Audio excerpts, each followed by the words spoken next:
It is the 1st of February 2020, Saturday of the third week in Ordinary Time.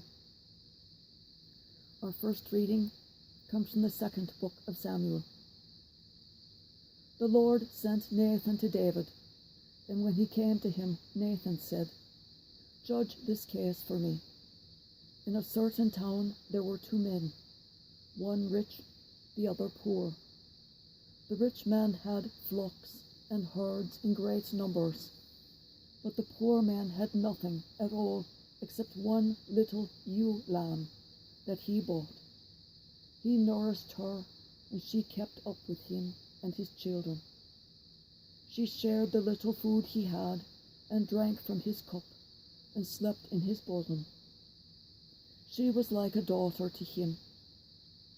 Now the rich man received a visitor, but he would not take from his own flocks and herds to prepare a meal for the wayfarer who had come to him.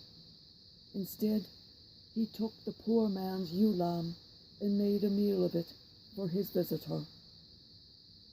David grew very angry with that man and said to him, "As the Lord lives, the man who has done this merits death.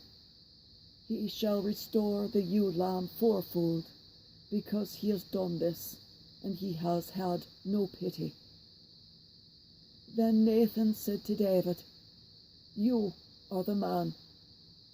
Thus says the Lord God of Israel, the sword shall never depart from your house, because you have despised me and have taken the wife of Uriah to be your wife. Thus says the Lord, I will bring evil upon you out of your own house. I will take your wives while you live to see it. I will give them to your neighbour.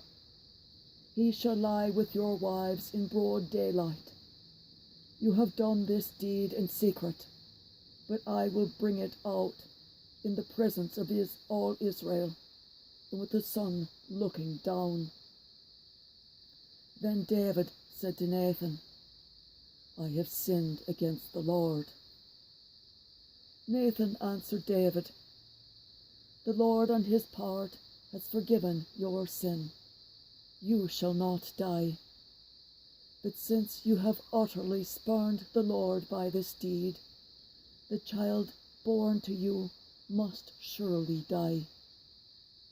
Then Nathan returned to his house. The Lord struck the child that the wife of Uriah had borne to David. It became desperately ill. David besought God for the child. He kept a fast, retiring for the night to lie on the ground, clothed in sackcloth. The elders of his house stood beside him, urging him to rise from the ground, but he would not, nor would he take food with him. The word of the Lord. Thanks be to God.